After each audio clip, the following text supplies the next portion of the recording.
everything is awesome. Even more, though, what is most particularly awesome? Well, it is Knight of the Seven Kingdoms or the Sword, or anything with dunk and egg in the world that George R. R. Martin has created. I am enjoying the fact that everyone is now knowing what I've been saying forever. It's almost as though people haven't been reading the books. But if you have not been reading the books, if you're one of those, there's no judgment here, just a little bit. And you can go through it with me. Yes, you can, Precious. Speaking of Precious, stay tuned. Tomorrow's the day. It's the date of Helm's Deep, the Battle of the Hornburg.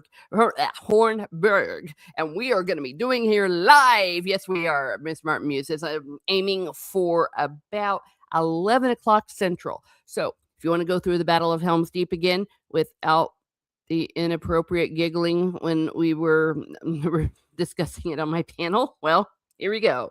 You're going to be reviewing the Battle of Helm's Deep as it is in the book. Well, look who it is. It is your Barmy. Thank you for being here. Thank you for being a member of House Muses, or rather a muser of House Muses. And as you can see, we now have my sigil, my coat of arms.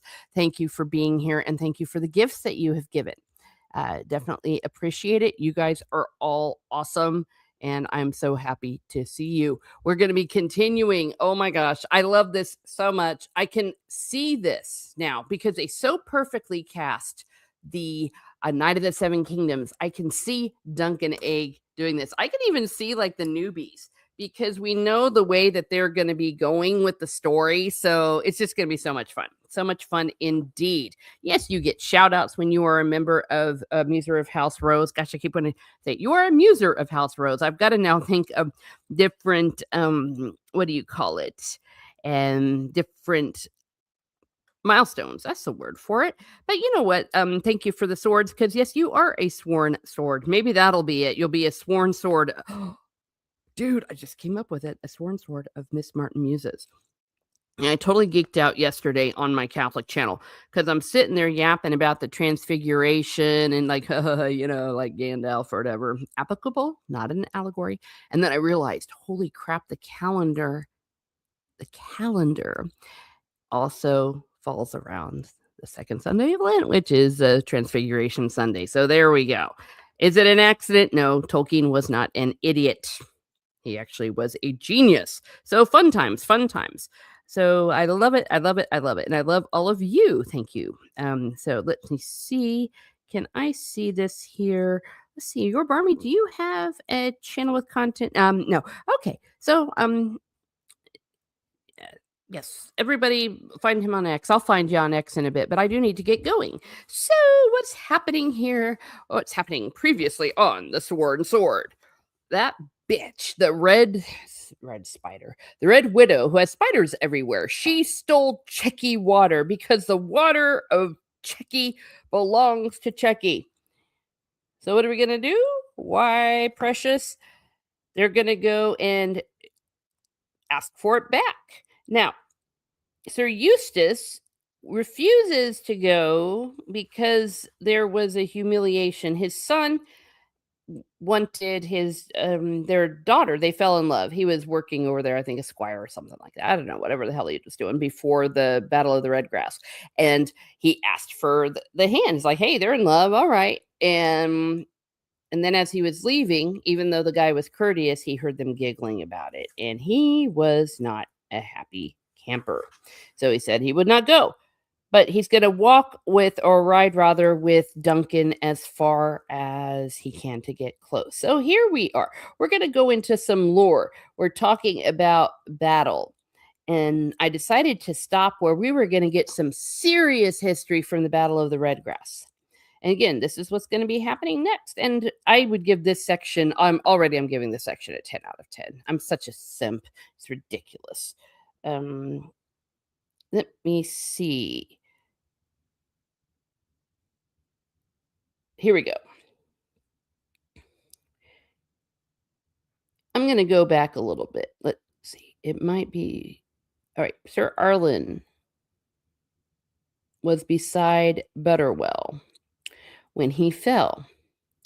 And he talks about Sir Arlen never liked to speak about the battle because he lost his nephew, Roger of Pettytree, who was his squire. Then the old knight, Sir Eustace, is all, "A great battle is a terrible thing, but in the midst of blood and carnage, there is also sometimes there's beauty." I've heard of this too.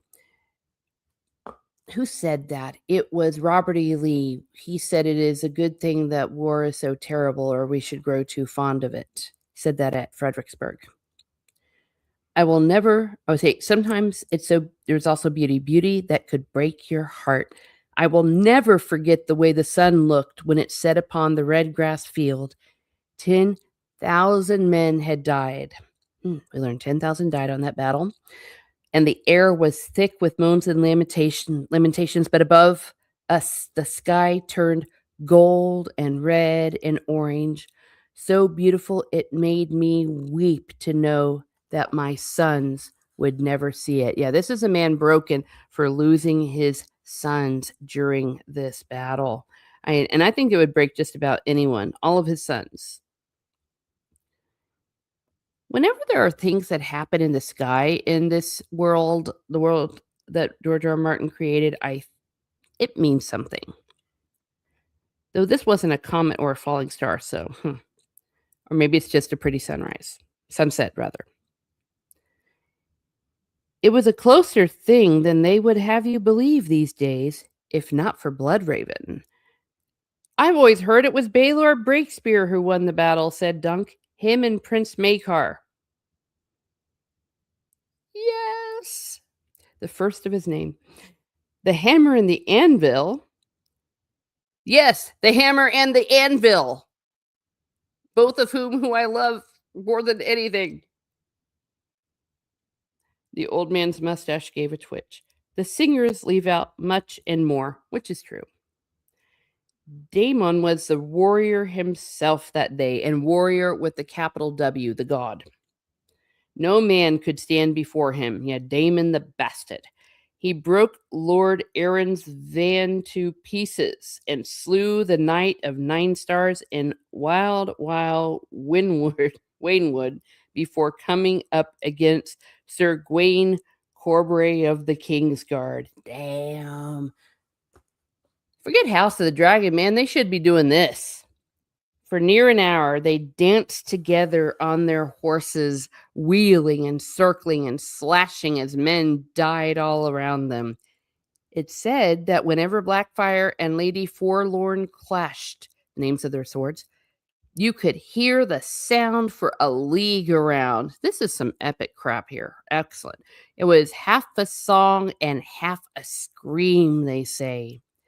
But when at last the lady faltered, Blackfire clove through Sir Gawain's helm and left him blind and bleeding. Damon dismounted to see that his fallen foe was not trampled. Maybe he wasn't such a douche. And commanded Red Tusk to carry him back to the maesters in the rear. And there was his mortal error. Yeah, mercy is always something that is always punished. No good deed ever goes unpunished. For the raven's teeth had gained the top of Weeping Ridge, and Bloodraven saw his half-brother's royal standard 300 yards away. Yeah, Bloodraven and Damon Blackfire, they were half-brothers. They were all bastards. And Damon and his sons beneath it. Here we go. I was mistaken, perhaps, when I was doing my review of the first chapter about the kinslaying. I think this is the kinslaying to which they are referring. Or maybe both, because they're kinslaying left and right. He slew Aegon first, the elder of the twins, for he knew that Damon would never leave the boy while warmth lingered in his body. Oh, these guys love their sons. Though white shafts fell like rain. Yeah, I can see this. The one good part of that ridiculous King and Conqueror that they tried to do, the Battle of Hastings, one good part was where they showed them doing this, where you would like shoot the arrows as high as you could in the sky, then they'd all turn around and just fall down like rain. Nor did he. Those 7 arrows pierced him. He's a beast. driven as much by sorcery as by Blood Raven's bow. Yeah, they're all thinking that Blood Raven is a sorcerer. Young Aemon took up Blackfire when the blade slipped from his dying father's fingers. Yeah, I can just see it. No, father. So Blood Raven slew him too. Damn, I want to see this so badly. The younger of the twins. Thus perished the Black Dragon and his sons. Well, you know who is not a bastard. It is Steve Kenobi. He is the king of the North, the true king of the North, Stannis Baratheon, the first of his name. Thank you for being here. Yeah, we're going over the Sword and Sword. I think that this section is a 10 out of 10. Anytime we get background lore, I just love it. So I am going to be simping for this chapter or this section. I do this by sections. There was much more and more afterwards, I know. I saw a bit of it myself. The rebels were running, Bitter Steel turning the route and leading his mad charge. His battle with Bloodraven, second only to the one Daemon fought with Wayne Corbett. Yeah, so Bitter Steel, that's his nickname. I forget what his real name is. I'm a normie. I'll admit it. I don't know the lore of this era very well at all, but that is about to change. Prince Baelor's hammer blow against the rebel rear. Okay, can we just have a moment of silence for Prince Baelor? Yeah, the hammer. Prince Baelor's hammer blow against the rebel rear. The Dornish men all screaming as they filled the air with spears. But at the end of the day, it made no matter. The war was done when Daemon died. I might disagree, but I think from all intents and purposes, yes. So when all of this is going down, all these big bloody battles, and then my man Prince Baelor, I've seen pictures of him when he was young and can imagine him doing this, but if they were ever to do a TV show, they would have to recast him. Because if they tried to do any aging down stuff, we've learned that there is great limitations to it. So close a thing, as it often is in battles like this. If Daemon had ridden over Gwaine Corbray and left him to his fate, he might have broken Makar's left before Bloodraven could take the ridge. Yeah. So Gwaine Corbray also is Mr. Hero, the MVP of this battle. Yeah, and Makar, he is the anvil here in this battle. The day would have belonged to the Black Dragons then, with the hand slain and the road to King's Landing open before them. Daemon might have been sitting on the Iron Throne by the time Prince Baelor could come up with his Stormlords and his Dornishmen. Yeah. The whole Dornishman thing. Baelor, his mother, was Dornish. That's why he had black hair. Or dark hair. Is it black or is it brown? I don't know. The singers can go about... Okay, you watch your mouth here, pal. The singers can go on about their hammer and their anvil. And I will. I always will. Sir, but it was the Kinslayer who turned the tide with a white arrow and a black spell. Kinslayer, meaning Bloodraven. He rules us now as well, make no mistake. King Aerys is his creature. It would not surprise me to learn that Bloodraven had ensorcelled his grace to bend him to his will. And we do learn, isn't it in A Song of Ice and Fire? My book just closed. Isn't that in A Song of Ice and Fire that he definitely is a sorcerer? He's doing all the black magic and everything. I am trying to erase from my brain everything from the Game of Thrones TV show, so I don't want to look at it, and I'm just going to start all over again. Maybe he's actually going to release Winds of Winter. Yeah. All right. Where do we have? Since I got so excited my book closed. Here we are. The singers can go on about their hammer and their anvil. Bloodraven is a sorcerer. Small wonder we are cursed. Maybe they're thinking that this curse is also the whole Makar killing his brother. Kinslaying left and right, whether intentional or not. As my man Baylor says, one need not intend harm to do it. Why, hello, hello, it is Iron Faith Phil. Thank you for being here. Always good to see you. Sir Eustace shook his head and lapsed into a brooding silence. Dunk wondered how much Egg had overheard. Yeah, he's talking about his daddy and his uncle. But there was no way to ask him, at least not till later. How many eyes does Lord Brave... Yeah, I can't talk. How many eyes does Lord Blood Raven have? He thought. Already the day was growing hotter. Even the flies have fled. I know hot days like this. I'm in Texas. It is 2, 3, 4, and 5. Yes, we have the hammer and the anvil. Hell yes, we do. We love our hammers and anvils and swords. Yes, I now know what I will be calling people at the different tiers. You will become a sworn sword of House Rose at a month. I just need to find a way to do it. Because I was going to say my stupid nephew, but he ain't stupid. He's a smart kid. That's the problem.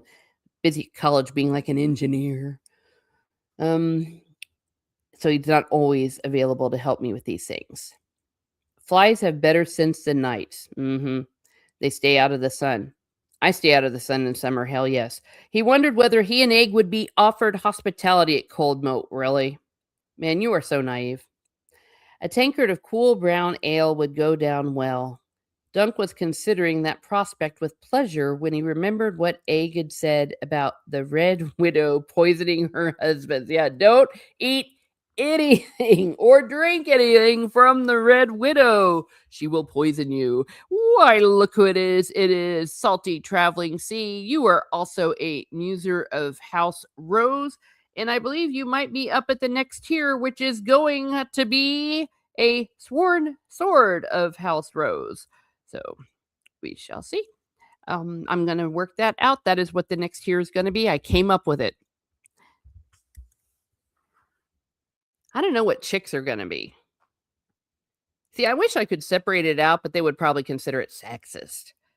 But you know what a lady would want to be? What a girl would want to be? A seamstress or an embroiderer. Because by golly, someone has to make those tapestries.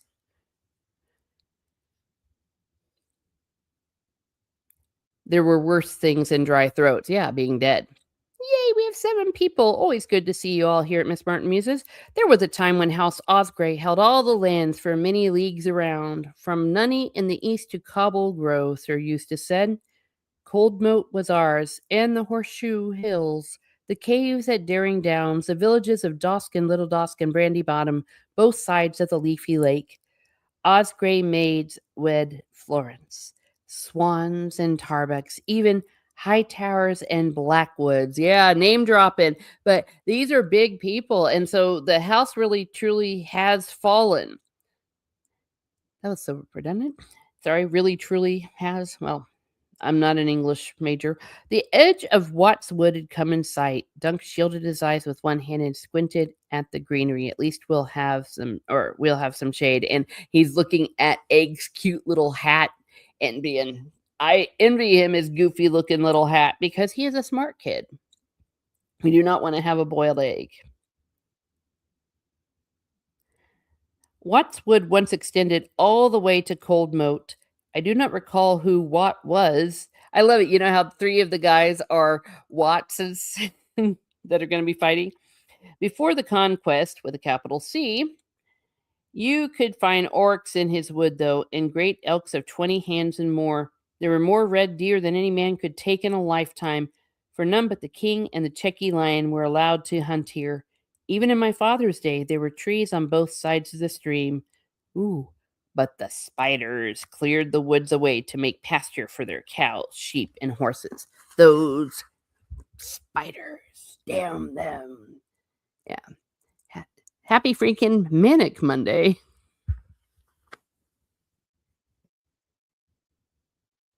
And Dunk is just like, it's too hot. Will he just shut up? Or in the fancy language, wishing devoutly that his liege lord would keep quiet, because he's too polite for that.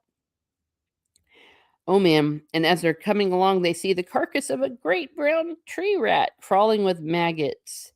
And then Egg is all, that stinks worse than Sir Bennis. And then Sir Eustace is saying, a tree cat. I had not known there were any left in this wood. I wonder what killed him.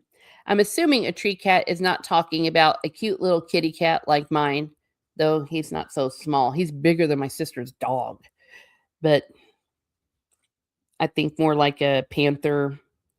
Oh, now I'm getting flashbacks to Red Dead Redemption. Oh, no, it's not the panther. It's the cougars that are always like jumping out and killing me in that game. I wonder what killed him. No one answered. Well, as rhetorical questions. I will turn back here. Just continue on the west way and it will take you straight to Cold Moat. You have the coin? Dunk nodded. Good. Come home with my water, sir. The old knight trotted off. When he was gone, Egg said, I thought how you should speak to Lady Weber, sir. You should win her to your side with gallant compliments. So cute. And he's saying that Egg is looking cool and crisp in his checky tunic. How cute. This is going to be so cute to see on screen. Am I the only one who sweats? Dunk is thinking to himself. Gallant compliments, Dunk echoed. What sort of gallant compliments? You know, sir. Tell her how fair and beautiful she is. Dunk had doubts. She outlived 4 husbands. She must be as old as Lady Vaith. If I say she's fair and beautiful and she's old and warty, she will take me for a liar. You just need to find something true to say about her. That's what my brother Darren does. Darren! Love Darren. Speaking of Darren, I mean, all the men of the Night of the Seven Kingdoms, me and Tina Beeb will be having a ladies only panel, her and me, rather, on Wednesday to discuss Darren. I mean, all the men on Night of the Seven Kingdoms. Oh my gosh. This is what apparently Darren told Egg. Even ugly old whores can have nice hair or well-shaped ears, he said. And I kind of love it because you know that Egg can't completely understand what his brother's saying, but he's repeating it. I just think it's adorable. And this is what happens when you have that many older brothers. You're going to hear things and be told things and overhear things that you are way too young to hear. Well-shaped ears? Dunk's doubts were growing. Or pretty eyes. Tell her that her gown brings out the color of her eyes. The lad reflected for a moment. Unless she has only the one eye, like Lord Bloodraven. My lady, the gown brings out the color of your eye. Dunk had heard knights and lordlings mouth such gallantries at other ladies. They never put it quite so baldly, though. Good lady, that gown is beautiful. It brings out the color of both your lovely eyes. I can see this. I can just see those two saying it. Some of the ladies had been old and scrawny, fat and florid, pox-scarred and homely, but all wore gowns and had 2 eyes. And as Dunk recalled, they'd been well pleased by the flowery words. He's absolutely right. Works even today. Though it wouldn't be like gown and all of that. Well, but maybe. But different kind of compliments, but women like them no matter how old they are. A hedge knight's life is simpler, Dunk said gloomily. If I say the wrong thing, she's like to sew me in a sack of rocks and throw me in her moat. Indeed, that's what she does. I doubt she'll have that big a sack, sir, said Egg. My gosh. We could use my boot instead. He's bringing it up again. No, growled Dunk, we couldn't. Again, we know that this is the signet ring that Makar gives to Egg. So, like, if he's ever in trouble, he can present it and save his life. When they emerged from Watts Wood, they found themselves well upstream of the dam. The waters had risen high enough for Dunk to take that soak he'd dreamed of. Deep enough to drown a man, he thought. Yeah, so this is why it's so bad that they dammed the dam or made the dam and stole the water because this is not just water for bathing, and this is water for drinking. This is water for crops. And the fact that he's now seeing enough water where he can actually bathe in it, I mean, that just tells you how serious this is and how much they actually stole. They stole the water. And the bank had been cut through and a ditch dug to divert some of the flow westward. So they're diverting the water. The ditch ran along the road, feeding a myriad of smaller channels that snaked off through the fields. Once we cross the stream, we're in the widow's power. Dun, dun, dun. Because is she a sorceress? She's definitely a murderer, so they say. She's a red widow. Dunk wondered what he was riding into. He was only one man with a boy of 10 to guard his back. Sir, why are we stopped? We're not. Dunk gave his mount his heels and splashed down into the stream. Egg followed on the mule. Remember, the mule's name is Maester. That his brother Amon gave him that and gave him the name. The water rose as high as Thunder's belly before it began to fall again. Lots of water. They emerged dripping on the widow's side. Ahead, the ditch ran straight as a spear, shining green and golden in the sun. So, wow, we're in lush areas. Man, she stole the water. When they spied the towers of Coldboat several hours later, Dunk stopped to change his good Dornish tunic and loosen his longsword in his scabbard. He did not want the blade sticking should he feel need to pull it free. Egg gave his dagger hilt a shake as well. His face solemn beneath his floppy hat, and as they're riding on, him on his big old horse and the boy upon his mule, the Osgay banner flapping listlessly from its staff. And they have a cute illustration here. Oh, this is going to be so cute. Coldmoat came as somewhat of a disappointment after all that Sir Eustace had said of it. Compared to Storm's End or Highgarden and other lordly seats that Dunk had seen, it was a modest castle, but it was a castle, not a fortified watchtower. Can we pause here? It's very possible when they say Storm's End that Dunk had seen. It could have been when he was with Sir Arlen, or if we want to have some Sir Lionel, because we know that there is a gap and they are traveling around. Maybe he is going to go visit Storm's End and we'll get to see Lionel in the TV show. Probably one of the greatest expansions that they did. That's an example of expanding a character without ruining the story. Its outer wall stood 30 feet high, with towers at each quarter, each one half again the size of Standfast. From every turret and spire, the black banners of Weber hung heavy, each emblazoned with a spotted spider upon a silvery web. Sir, the water, look where it goes. And it's going to the moat, spilling down into the moat from which the castle took its name. Gurgle of falling water. It's making Dunk starting to get mad. She will not have my Checky water. Over the arch of the main gate, a row of spider banners drooped in the still air, and above the older sigil carved into the stone. Centuries of wind and weather had worn it down, but the shape of it was still distinct. A rampant lion made of checkered squares. That's what it used to be. It used to belong to the Checkies. And now it's the spiders over it.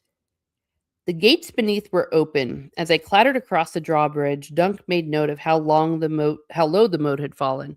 6 feet at least. 2 spearsmen barred their way at the portcullis. Yay! I saw the coolest portcullis ever. It's used in movies all the time. The one at Care Castle. My lord... Oh, they're demanding, like, hey man, what you doing? Paraphrasing, obviously. My lord of Osgray sent me to treat with Lady Weber.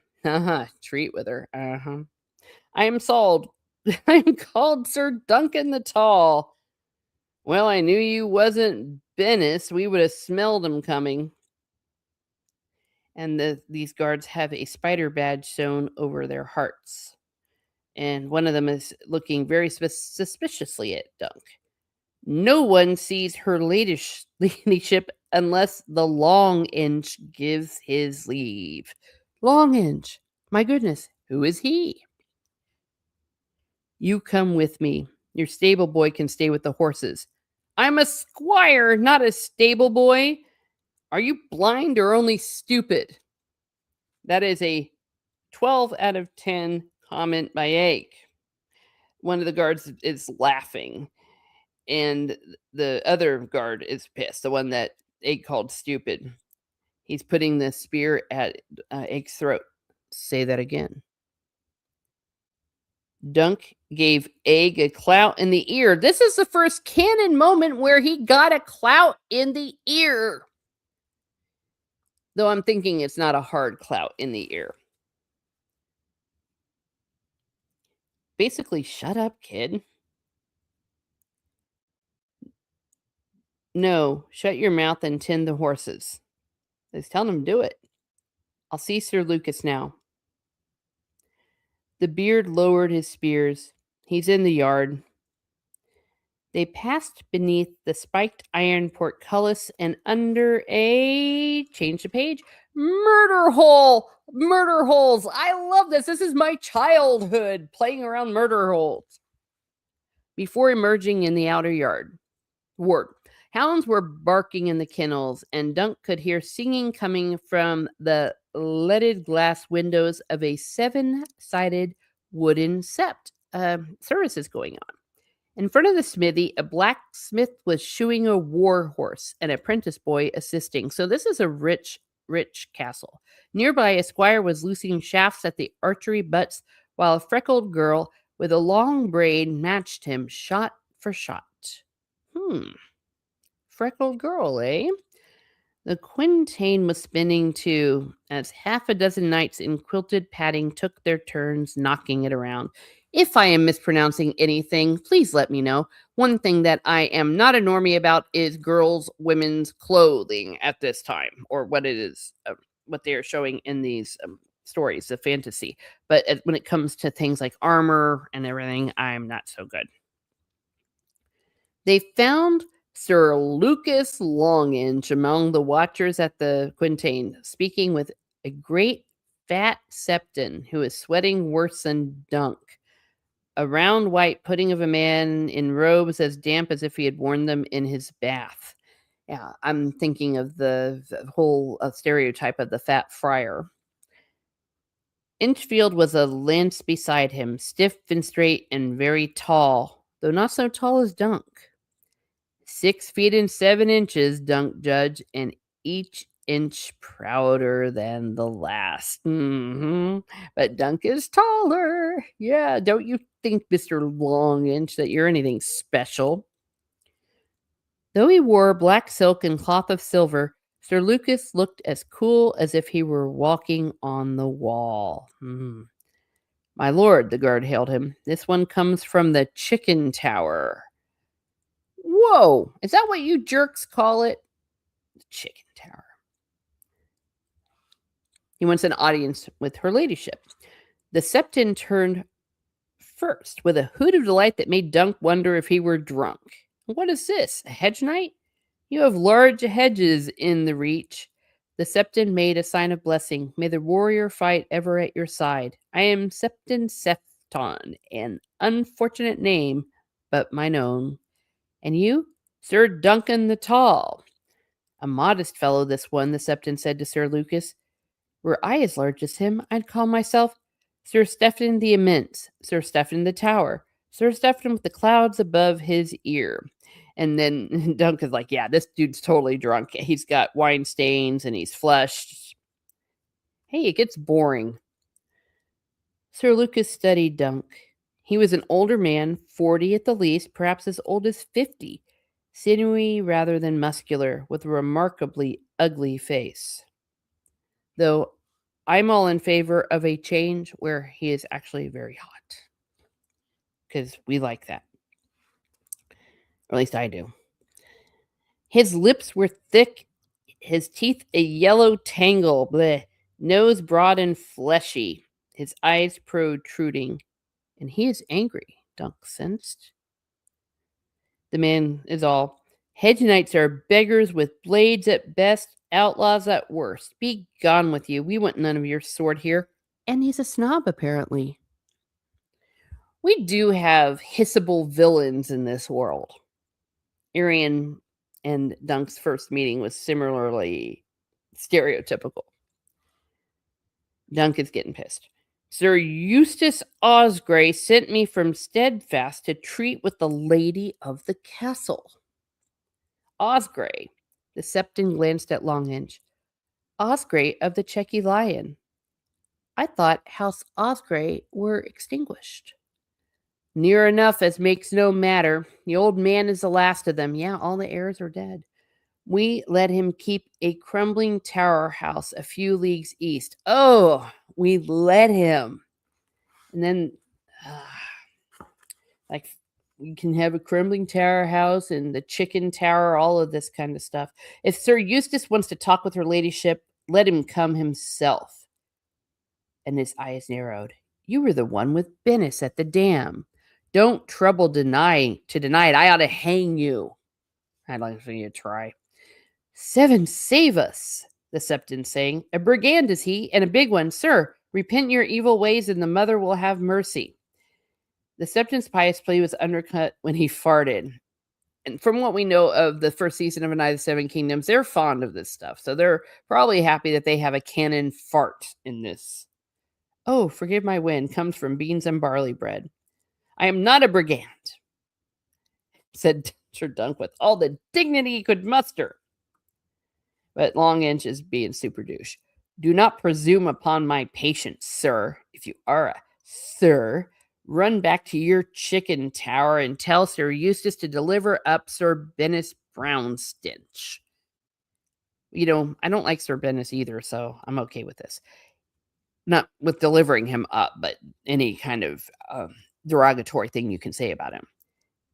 If he spares us the trouble of winking him out of Steadfast, her ladyship might be more inclined to clemency. I will speak with her ladyship about Sir Bennis and the trouble at the dam, and about stealing our water too. He's not backing down, and it's like our water, because he's a sworn sword to him, so it belongs to him as well, or our, because he is with this lord. Stealing? Say that to the lady, our lady, and you'll be swimming in a sack before the sun is set. Are you certain you wish to see her? And I am completely on Dunk's side here. The only thing that Dunk was certain of was that he wanted to drive his fist through Sir Lucas Infield's crooked yellow teeth. Darn right. Told you what I want. Oh, let him speak with her, the Septon urged. What harm could it do? Sir Duncan has had a long ride beneath this beastly sun. Let the fellow have his say. And Sir Lucas is looking all at Dunk and being, our Septon is a godly man. Come, I will thank you to be brief. He strode across the yard and Dunk was forced to hurry after him. That doesn't happen too often. So this guy is somewhat equally matched in size, even though Dunk is still a bit taller. The doors of the castle sept had opened, and worshippers were streaming down the steps. There were knights and squires, a dozen children, several old men, 3 septas in white robes and hoods, and one soft, fleshy lady of high birth, garbed in a gown of dark blue damask, trimmed with Moorish lace. So long its hymns were trailing in the dirt. Now this is where I geek out. Oh, heck yes. Gown of dark blue damask, that's a kind of a silk, trimmed with Moorish lace. Ooh, that's going to be so pretty. I want that dress. Dunk judged her to be 40, beneath a spun silver net. Yay, look at that net, a fascinator. Her auburn hair was piled high, and the reddest thing about her was her face. My lady, Sir Lucas said, when they stood before her in the septus, This hedge knight claims to bring a message from Sir Eustace Osgrey. Will you hear it? If you wish, Sir Lucas. She peered at Dunk so hard that he could not help but recall Egg's talk of sorcery. I don't think this one bathes in blood to keep her beauty. And when Dunk says something like that, it's not mean-spirited, it's kind of matter of fact. The widow was stout and square, with an oddly pointed head that her hair could not quite conceal. Her nose was too big and her mouth too small. She did have 2 eyes, he was relieved to see, but all thought of gallantry had abandoned Dunk by then. Sir Eustace bid me talk with you concerning the recent trouble at your dam. The dam, you say? A crowd was gathering around them. Dunk could feel unfriendly eyes upon him. The stream, he said, the checky water. Your ladyship built a dam across it. Oh, I'm quite sure I haven't, she replied. Why, I have been at my devotions all morning, sir. Taking him very literally, and Sir Lucas is now laughing. I did not mean to say that your ladyship built the dam herself, only that without that water our crops will die. The small folk have beans and barley in the fields and melons. Truly, I'm very fond of melons. Her small mouth made a happy bow. What sort of melons are they? Dunk glanced uneasily at the ring of faces, and he's feeling his face growing hot with rage. Something is amiss here. Longinch is playing me for a fool. Milady, could we continue our discussion in some more private place? A silver says the great oaf means to bed her, someone japed, and a roar of laughter went up. The lady cringed away, half in terror, and raised both hands to shield her face. They're not being kind to the lady either. I mean, what a bunch of jerks. One of the septas moved quickly to her side and put a protective arm around her shoulders. What is all this merriment? The voice cut through the laughter, cool and firm. Will no one share the jape? Sir Knight, why are you troubling my good sister?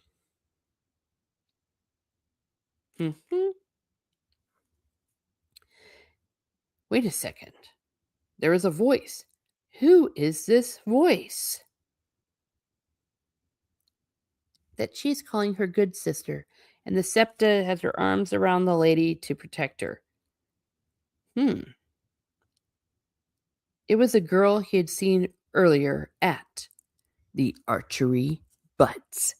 And with that, my dear friends, dun, dun, dun, we end this section. I loved the part. Oh, wait, now I'm hitting my book. I got to put it away before I start thumping books. Love this chapter. Love this section. I loved hearing about the Battle of the Redgrass. I liked hearing about the hammer and the anvil. I loved hearing about even, Bloodraven and what he did. I mean, what a beast. Sorcery too. But, was there sorcery involved with the battle, or was he just a badass? Because we do know that dark arts, there's enough rumors about dark arts, and what we also know from the rest of the story that there is dark arts going on with Bloodraven. But is that what's going on here? We do not know. Maybe we'll learn that later. Who can say? But yes, it's not a secret that obviously this lady is not the lady, the Red Widow, rather the older lady. Looks to me like she is probably a bit simple. Maybe has some sort of dementia or something going on, and the fact that the septa was just so protective of her, putting her arm around her, it's like, man, you guys are being mean. So maybe we'll hear more about that. Maybe we won't, but we have the young girl, the young archer. And that's going to be for the next time. So good times, good times. So this is what happens next. I give this section a 12 out of 10. I know I'm a simp. I'm simping for this story, but you know what? I'll do it because I can. And I want to give a hearty thanks to all of the musers of House Rose and my sworn swords. I need to figure out who's a sworn sword by now. But we've been seeing some people in the chat that are musers of House Rose. We have had your Barmy, who thank you very much for being a member, and he has gifted memberships as well. So thank you. And thank you to many, many others. I'm still working out the links, but your links will be shared. So like here is Salty Traveling Sea. Thank you very much for being a muser of House Rose. We have, let's see, Biggles Metz. He also gave us a gift last time around. Please go ahead and subscribe to him. Let me get his link. How's he doing on his subs? He's not quite at 1,000. So let's help him. And thank you very much. He's always been a supporter and been part of our Once Upon a Time streams. Who is coming in? It is so good to see you. Make yourself known, good sirs. Oh, wait, there's Biggles' link.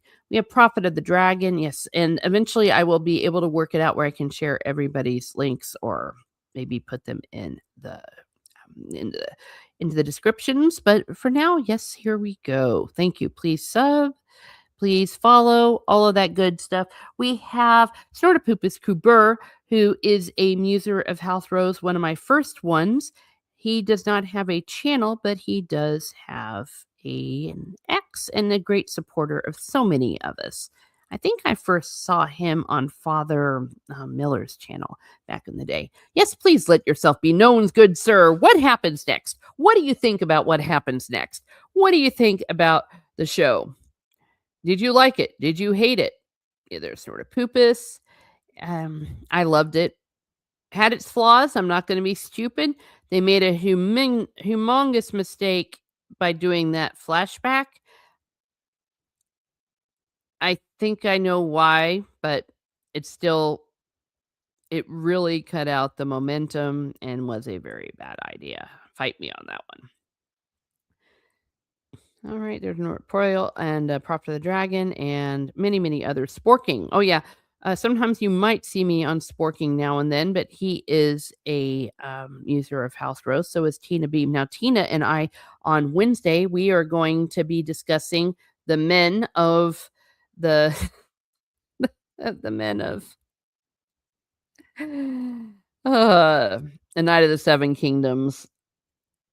I will warn you. I will warn you nice and well. Well, it might be very friendly toward women and men of a certain orientation. But please feel free to discuss. You can, if you can tolerate all of our gushing and pictures that I think I have on Darren alone at least 25, 26. And I haven't even gotten to Prince Baelor. It's crazy. Yeah, it's going to be fun. So please sub to her. Thank you for supporting. And again, I'm going to be giving my shout outs in a bit later for everyone in the, what the hell ever it is. When you outro, thank you. I do have them there. So thank you for being musers of House Rose. Now, I also want to share, because right now live is Mrs. Dadman Walking. Let me put this here. Mrs. Dadman Walking, who we love here at Miss Martin Muses. She is also a supporter of this channel. Let me see. Let me give her the link. So everyone go over to her, this link to her chat. She is live right now. Tomorrow is the Battle of the Hornburg. So stay tuned. I am planning on 11 o'clock Central. Hopefully that will not change. We're going to go through it. It's going to be the anniversary. Now, what we're not going to do is stay up all day and wait until the dawn on March 4th. We're going to go ahead and pretend it's the dawn as well. We're not going to make this, I'm not that much of a purist when I follow the calendar of J.R. Tolkien. It's just not going to happen. But if you want to play along, first of all, if you haven't read the works, why? If you want to, you can still catch up. You can read the Fellowship of the Ring. You can read the Two Towers, or start with the Two Towers and make sure that you get to Frodo destroying the ring, or rather the ring being destroyed on March 25th. And then I will be doing a companion stream on that date on the Catholic channel, where we will be doing the readings and liturgy from March 25th as J.R. Tolkien experienced it from the extraordinary form of the Mass, the Old Latin Mass. So good times. I do have a missal because I am that awesome. So March 25th is going to be a fun day. Everything Tolkien. But tomorrow is going to be the Battle of Helm's Deep. Good times. 2 thumbs up. Yeah, we have the White Rider right now. So yay, they know that Gandalf is back and he's alive, and they're like, Gandalf, we love you, Gandalf. So yes, it's fun, it's good, and I think this is a great way to do an annual rereading of The Lord of the Rings, because every time I think, you know what, I just can't. I've read it so many times. I mean, how many times can one lady read this book? And then I did that Breaking of the Fellowship stream, and I just can't. I can't stop. I mean, as good as they did with Sean Bean, I mean, Sean Bean was a 20 out of 10, and the way that they wrote it was fantastic. In the book, for some reason, just Aragorn coming upon him and just seeing all of the orcs piled at his feet. We don't see the battle. We don't see when he gets killed or the fight. We do those see that. That's how we see it. And it's just like, wow. And then when they take him out, they actually literally ride along with him and set him loose with all of the swords, as many as they could, from the foes, the vanquished foes of Saruman. I mean, it's just so beautiful. 2 thumbs up. Alrighty. Well, I've got to quit. I'm going to daily mass because that's what I do. So I hope you all enjoyed this, and go and give Mrs. Dadman Walking a sub, give her a watch, wave at her, all of that good stuff, and tell her that she comes is from Rose, it's from House Rose, and give her many roses because she deserves all of them. Have a great day, everyone. Have a great day, and be certain to give Dunk a hug. Please do. The poor little guy needs it. He needs it badly.